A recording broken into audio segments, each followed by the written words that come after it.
Ready for a sleepless night? I've got 3 chilling stories for you that are guaranteed to make you double-check your locks and question every shadow. These aren't just your average campfire tales. They're the kind that stick with you long after the lights go out. So get comfortable, but not too comfortable, as we dive into a world where the ordinary becomes terrifyingly strange. Ow. Our first story is about a family, the Clarks. They were so excited to move into their dream home, a beautiful old house with character and history. The first few weeks were perfect. They painted walls, unpacked boxes, and started making new memories. Then, one evening, Sarah, the mom, was scrolling through her phone, looking for pictures of their son's first day at his new school. As she swiped, she froze. Mixed in with their own photos were pictures she didn't recognize. They were old black and white images of a family she had never seen before. A man with a stern face, a woman in a long dress, and 2 children, all posing stiffly. She called her husband Tom over. He checked his phone. The same photos were there. They were dated decades ago, long before their phones even existed. Panic started to set in. How did these get here? They weren't downloaded. They weren't shared from another device. It was as if the house itself had uploaded its memories onto their phones.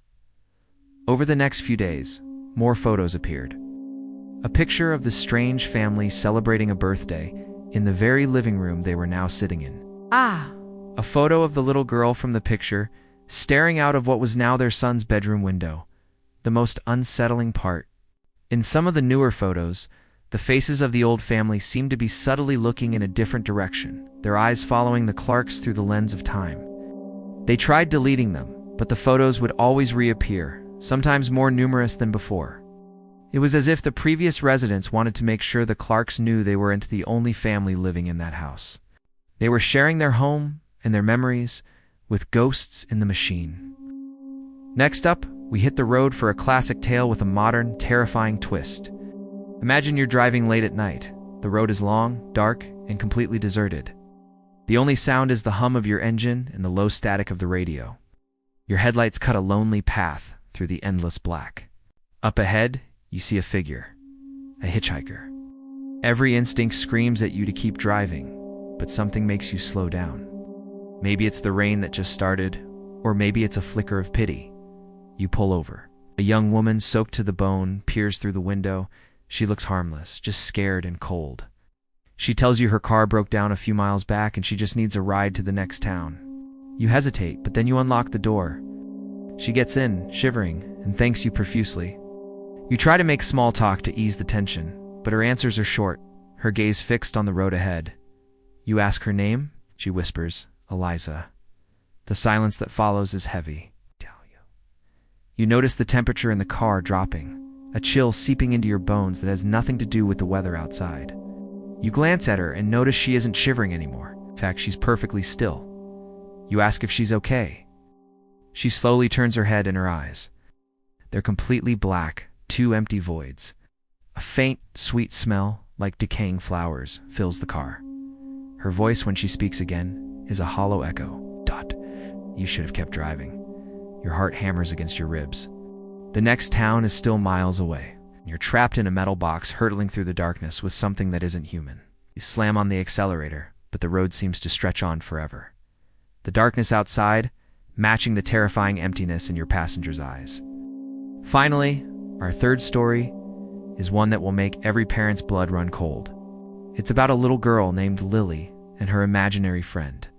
It started innocently enough. Lily, who was only 5, began talking about the man in the wall. Her parents, Anna and Mark, just smiled. Kids have active imaginations, right? They thought it was a phase. Lily would have full conversations with the wall in her bedroom, laughing and sharing her toys. She'd tell her parents, "The man in the wall is sad today," or "The man in the wall likes my drawings." They played along, asking her questions about her new friend. Lily would describe him as very tall and very thin, all bendy, she'd say. She explained that he was shy and only came out when it was quiet. But then, things started to get weird. Objects in Lily's room would move overnight. A toy left on the floor would be on her shelf in the morning. Her parents assumed Lily was just getting up in the night. Then they started hearing noises. faint scratching sounds coming from inside the walls of Lily's bedroom. It sounded like rats, so they called an exterminator. The exterminator found nothing. No pests, no nests, no entry points. The scratching continued, always at night, always from Lily's room. One evening, as Anna was tucking Lily in, Lily looked at her with wide, serious eyes and said, "Mommy, the man in the wall wants to come out and play. He says he's tired of being inside." A cold dread washed over Anna. The next day, Mark decided to investigate, got his tools and cut a small hole in the drywall where Lily said the man lived. He shone a flashlight inside, expecting to see insulation and pipes. Instead, the beam fell upon a small, crudely made doll fashioned from twigs and old cloth. And next to it, scratched into the inner surface of the wall, were words. They were messy and frantic. The message read, "I can hear them breathing." They realized with horror that the scratching wasn't from an animal trying to get in. It was from a person who had been trapped inside, listening to their family live their lives just inches away. They never found out who it was or what happened to them, but sometimes, when the house is silent, they can still hear the faint, desperate scratching from within the walls. So there you have it, 3 stories to haunt your thoughts. A house that holds on to its past a little too tightly. A ride with a passenger from your worst nightmare, and a friend who lives a little too close for comfort. Which one got under your skin the most? Let me know down in the comments. If you enjoy feeling that shiver run down your spine, make sure to hit that like button and subscribe for more creepy content. Until next time, try to get some sleep. Thanks for watching.